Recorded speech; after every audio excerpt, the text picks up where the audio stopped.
Bonjour, c'est votre professeur, M. Bishoy Gamal. Je suis votre professeur de sciences pour la première préparatoire. Ça, c'est la leçon 1. Il s'appelle la matière et sa structure. De quoi il s'agit une matière? Tout ce qui est autour de nous, c'est une matière. Par exemple, le bois, c'est une matière. L'air, c'est une matière. L'eau, c'est une matière. Cuivre, fer, tout ça, ce sont des matières. Et sa structure. On va prendre maintenant, ensemble, la matière et sa structure, comme leçon 1. Les propriétés physiques de la matière. Ce sont quoi les propriétés physiques de la matière? Il y a plusieurs façons de différencier entre une matière et une autre. Par exemple, on peut considérer la couleur et l'odeur et le goût comme des caractéristiques physiques pour différencier entre n'importe quelle matière. On peut dire par exemple, pour l'odeur, on peut dire l'alcool et le parfum. L'alcool a une odeur caractéristique et le parfum a une odeur agréable. On peut très bien distinguer entre l'alcool et le parfum par l'odeur. Deuxièmement, la couleur. La couleur. Je peux très bien distinguer entre l'argent et l'or par sa couleur. L'or a une couleur jaune dorée, tandis que l'argent a une couleur argentée. Je peux très bien différencier entre une bague d'or et bague d'argent par la couleur. Les deux ont des couleurs différentes. Troisièmement, le goût. Si j'ai de sel, un peu de sel et un peu de sucre, et je voudrais distinguer entre les deux. Les deux ont la même couleur, les deux n'ont pas des odeurs très caractéristiques, mais on peut très bien différencier entre le sel et le sucre par le goût. Je peux très bien prendre un peu de sel, je le mets dans la bouche pour savoir de quoi il s'agit, et je peux très bien prendre un peu de sucre et je le mets dans la bouche, je peux très bien différencier entre les deux goûts. Deuxièmement, la masse volumique. La masse volumique, c'est encore quelque chose de caractéristique, une propriété caractéristique physique. On va le prendre par détail dans notre leçon. Le point de fusion, le point d'ébullition, le degré de solidité, la conductibilité électrique, la conductibilité thermique, tout ça, on va les prendre ensemble dans notre leçon. On va commencer par la première. La masse volumique. La masse volumique, c'est une propriété de la matière. Ça a une loi très caractéristique, masse sur volume. Qu'est-ce que c'est la masse d'une matière? La masse de la matière, c'est la quantité de la matière qui se trouve dans une partie de la matière. Le volume de la matière, c'est quoi? C'est l'ensemble de l'espace qui fait cette matière-là. Donc, c'est la masse sur volume. Ça, c'est la masse volumique. Son unité est grammes par centimètre cube. Pour la masse, il y a plusieurs unités.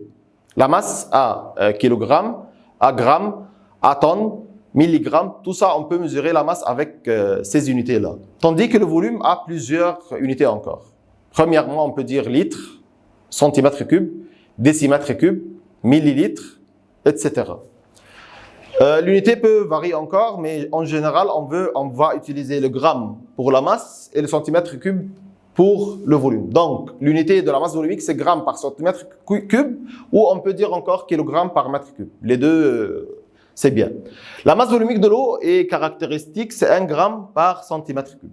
Donc, si je vais prendre 1 centimètre cube d'eau, je peux très bien le mesurer, le peser sur la balançoire. Je vais trouver que sa masse, c'est 1 gramme. Donc, 1 gramme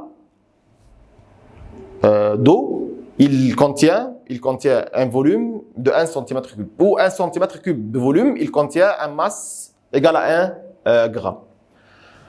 On va prendre l'exemple qui est devant nous pour un peu savoir de quoi il s'agit, une masse volumique physiquement, parce qu'on a très bien compris de quoi il s'agit, la masse volumique mathématiquement, c'est masse sur volume. On va prendre un clou et une liège, un clou et une liège, de même volume. Le clou, on va voir qu'il tombe dans l'eau, tandis que liège, elle flotte sur la surface de l'eau. Pourquoi le clou, il va couler dans l'eau et pourquoi la liège va flotter sur la surface de l'eau? Ça, c'est la propriété caractéristique de la masse volumique. Parce que la masse volumique du clou est lourde, et beaucoup. La masse volumique du clou est grande. Tandis que la masse volumique du liège, c'est petit. C'est petit. On peut considérer, par exemple, l'eau comme référentiel.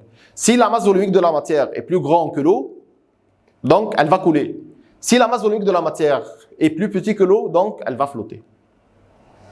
La masse volumique du clou, c'est plus grand que la masse volumique de l'eau, donc il va couler. La masse volumique de la liège est plus petite que la masse volumique de l'eau, donc il va flotter. Notre référence, c'est la masse volumique de l'eau qui est égale à 1. Donc, si je vais prendre, par exemple, n'importe quelle matière, on va prendre X matière, par exemple, et je trouve, par exemple, que sa masse volumique, c'est 1,5, donc elle va couler ou elle va flotter. Elle va couler, parce que 1,5 est plus grand que 1. Et je vais prendre une autre matière, sa masse volumique est 0,5, par exemple. 0,5, c'est plus petit que 1 ou plus grand que 1? C'est plus petit que 1, donc elle va flotter. Ça concernant la masse volumique. Le calcul de la masse volumique, c'est facile. Quand on a déjà dit dans la loi, c'est la masse sur volume. Donc, on va prendre la masse, on va le diviser par le volume. On va prendre un exemple. Si la masse de l'éprouvette graduée contenant de l'eau est 300 grammes, et la masse de l'éprouvette graduée seule, sans eau, est 100 grammes. Et l'indication de la lecture de l'éprouvette graduée est 200 cm3. C'est quoi le gramme? Le gramme, c'est la masse, et le centimètre cube, ça se voit que c'est la volume. Je vais faire quoi pour savoir la masse? Je vais calculer premièrement la masse de l'eau seule. La masse de l'eau seule. C'est la masse de l'eau dans l'éprouvette graduée moins la masse de l'eau sans éprouvette graduée. Je vais prendre la masse volumique de l'eau avec l'éprouvette graduée moins la masse volumique de l'éprouvette graduée seule. 300 moins 100, ça va nous donner 200 grammes.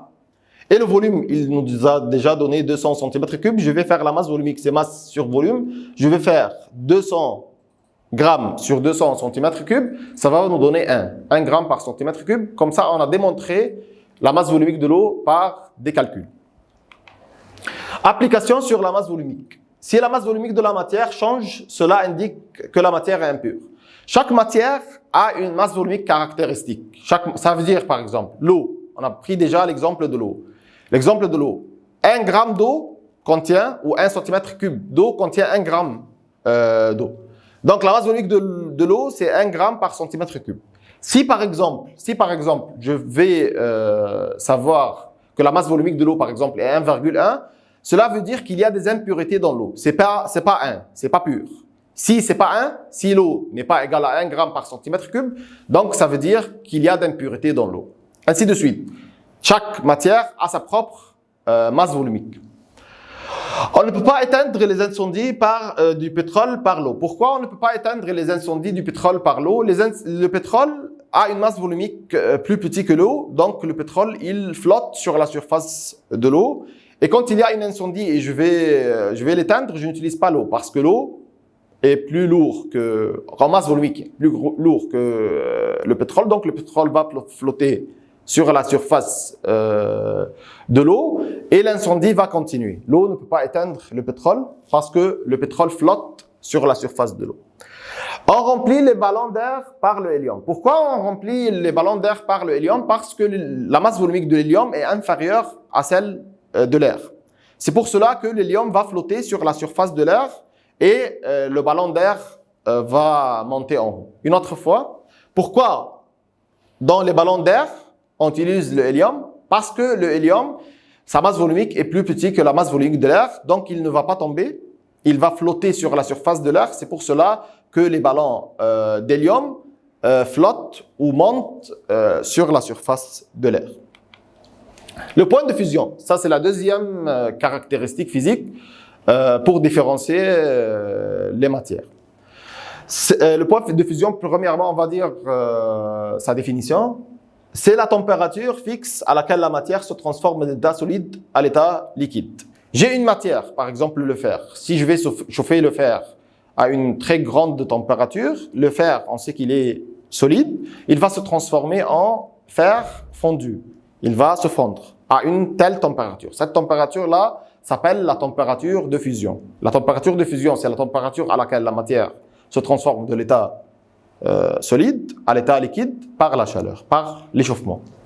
Des matières ont un point de fusion bas comme le cire, le beurre et la glace. Si on va prendre la glace par exemple, comme exemple, si j'ai une glace et je vais laisser la glace dans l'air ambiant, par exemple 25 degrés Celsius, je vais constater très bien que avec le temps, il va se transformer de la solidité, de l'état solide, il va se transformer en eau liquide. La même chose avec le beurre. C'est pour cela que le beurre, ça se met dans le réfrigérateur, dans le frigo. Des matières qui ont un point de fusion haut, comme le fer et le cuivre. Le fer et le cuivre, ça se trouve dans l'état solide, dans l'air ambiant. Pour le transformer à l'état liquide, je dois très bien les mettre sur une très haute chaleur. Pour augmenter la chaleur, et la chaleur va nous donner à la fin le point de fusion, la température de fusion. À cette température-là, le fer ou le cuivre va se transformer de l'état solide à l'état liquide. Si le point de fusion diffère donc d'une matière impure, encore, c'est la même chose. Le point de fusion, c'est comme la masse volumique.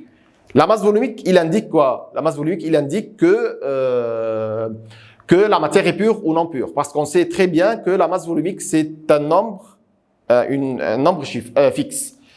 Tandis que encore, le point de fusion, c'est un nombre fixe. Par exemple, le point de fusion de l'eau, c'est 0 degré Celsius. Si le point de fusion de glace, pardon, c'est 0 degré Celsius. Si le point de fusion de la glace, n'importe quelle glace, est plus haut ou plus bas que 0 degré Celsius, cela veut dire que la glace n'est pas pure, ou l'eau dans la glace n'est pas pure. Le point d'ébullition. Le point d'ébullition encore, c'est une propriété physique comme la masse volumique. Et le point de fusion, c'est une propriété physique, caractéristique de la matière. On va prendre premièrement la définition de l'ébullition, après ça le point d'ébullition, après ça on va expliquer. L'ébullition, c'est le passage de la matière de l'état liquide à l'état gazeux par le chauffage. J'ai par exemple de l'eau.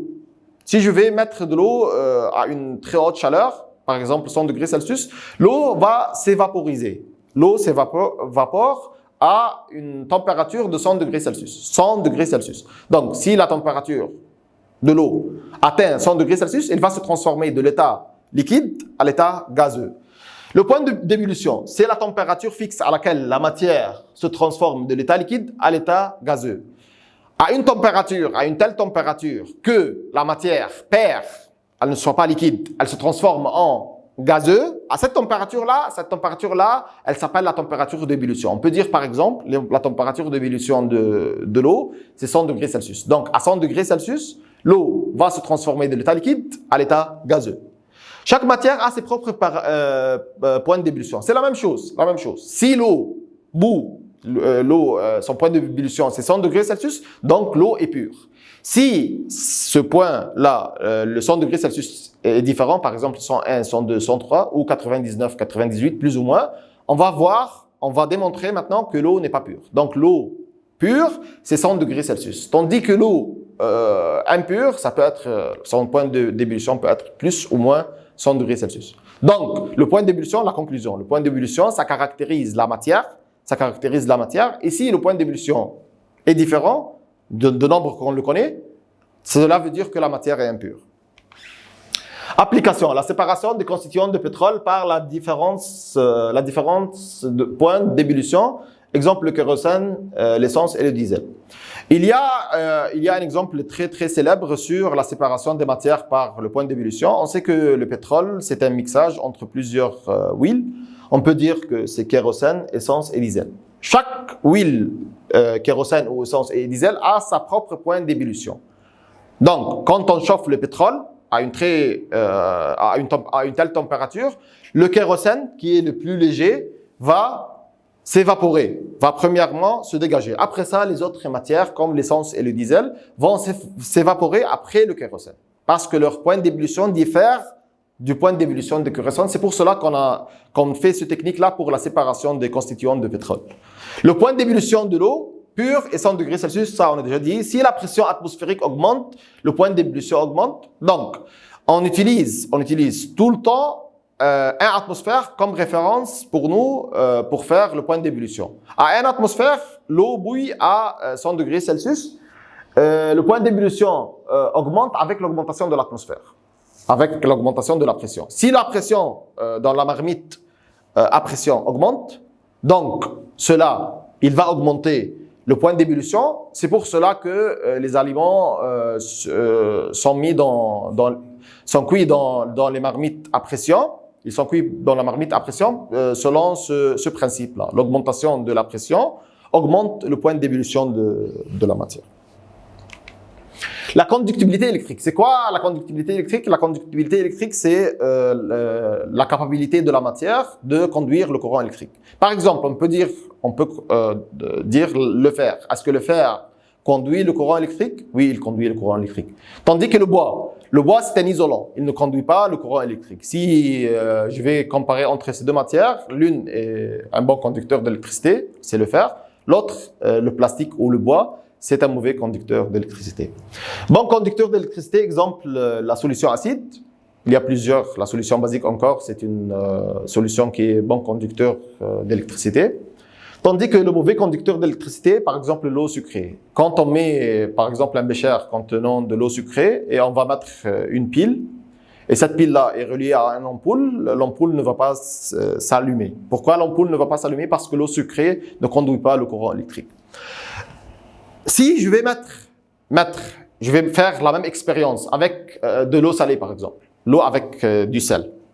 Je vais mettre la même batterie et le même ampoule et les mêmes fils, on va voir que l'ampoule va s'allumer. Pourquoi l'ampoule va s'allumer? Parce que l'eau salée ou l'eau avec du sel, c'est un bon conducteur d'électricité. Les fils électriques sont fabriqués en cuivre. Pourquoi les fils électriques sont fabriqués en cuivre? Parce que le cuivre est un bon conducteur d'électricité. Le poignet de tournevis est fabriqué en plastique. Pourquoi le poignet de tournevis est fabriqué en plastique? Parce que le plastique est une matière qui est mauvais conducteur de la chaleur. C'est pour cela que la personne, l'électricien, quand il met le tournevis dans un trou où il y a de l'électricité, l'électricité ne va pas se passer vers ses bras. C'est pour cela qu'on utilise des poignées en plastique qui est mauvais conducteur de l'électricité. Donc, cela va plus ou moins où il va protéger l'électricien ou la personne qui prend le tournevis avec la main. La dureté. Il y a des matières qui sont dures, il y a des matières qui sont mous. Par exemple, le fer, c'est une matière dure. Le sandwich, on peut dire que c'est une matière mou, si on pourrait dire. Le caoutchouc, c'est une matière encore mou.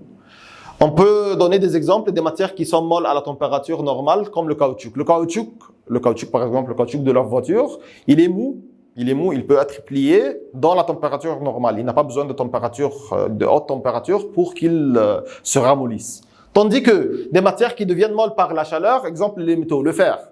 Est-ce que le fer, cela par exemple, ça c'est du fer. Est-ce que le fer est mou? Le fer n'est pas mou. Quand je le plie, il n'est pas mou. Mais si je vais le mettre à une haute température, il va se ramollisser par la chaleur. C'est pas une température 100 degrés et 200 degrés, c'est pas cette température-là, c'est encore plus haut. Des matières qui ne se ramollissent pas par la chaleur, exemple le charbon et le soufre. On a déjà dit qu'il y a des matières qui sont mous dans la température ambiante. Il y a des matières qui se ramollissent par la chaleur et il y a des matières qui ne se ramollissent pas. Par exemple, le charbon et le soufre, même avec la haute température, ils ne se ramollissent pas. Les tournevis sont fabriqués en acier car il est dur. Les tournevis encore, le même exemple de tournevis. Donc on a pris sur le tournevis deux exemples. Le premier c'est le poignet. Le poignet il est fabriqué en plastique ou en bois. Et le tournevis même il est fabriqué en acier. Pourquoi le tournevis il est fabriqué en acier? Parce que l'acier est très dur. C'est comme ça qu'on a terminé la dureté. La conductibilité thermique, c'est quoi la conductibilité thermique? C'est la capacité de la matière à conduire la chaleur. Par exemple, le fer encore. Si je vais mettre une cuillère en acier ou en fer, je vais mettre une cuillère en acier dans une tasse de thé. On va constater que après, par exemple, 10 ou 20 secondes, on va constater que la cuillère devient de plus en plus chaude.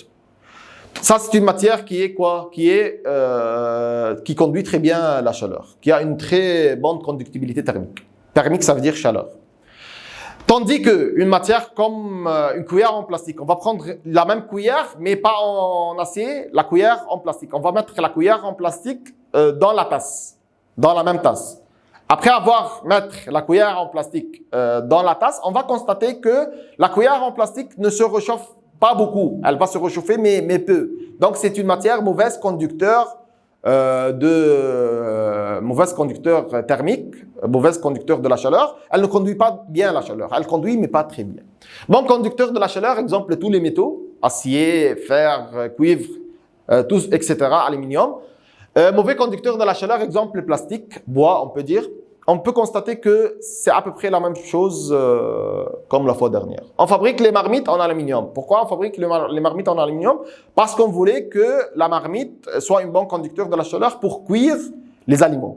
Le poignet des marmites sont fabriqués en plastique. Pourquoi les poignées des marmites sont fabriqués en plastique ou en bois? Parce que c'est la même chose. C'est une matière qui est mauvaise conducteur de la chaleur. Et quand je vais prendre la marmite avec ma main, je vais constater qu'il n'y a pas de chaleur dans ma main. Je ne veux pas être brûlé, etc., etc. C'est pour protéger l'utilisateur. Donc, on utilise les poignets tout le temps. Les poignets sont mauvais conducteurs de la chaleur et les poignets sont mauvais conducteurs d'électricité. Il y a une très grande ressemblance entre ces deux propriétés, la conductibilité thermique et la conductibilité électrique, mais vous ne faites pas l'amalgame.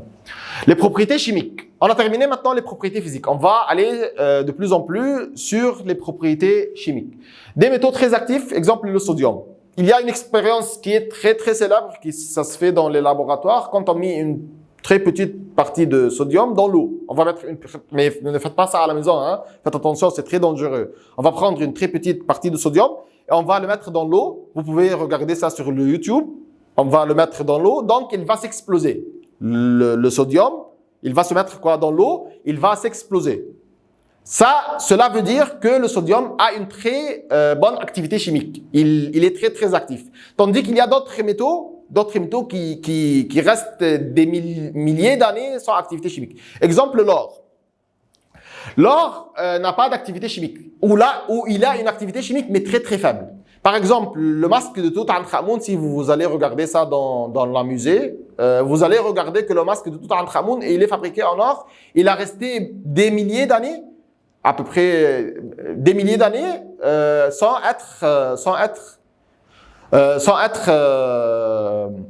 qu'il rouille. Bien des métaux peu actifs comme l'or et l'argent, on a dit, on conserve le sodium sous le kérosène. Pourquoi on conserve le sodium sous le kérosène?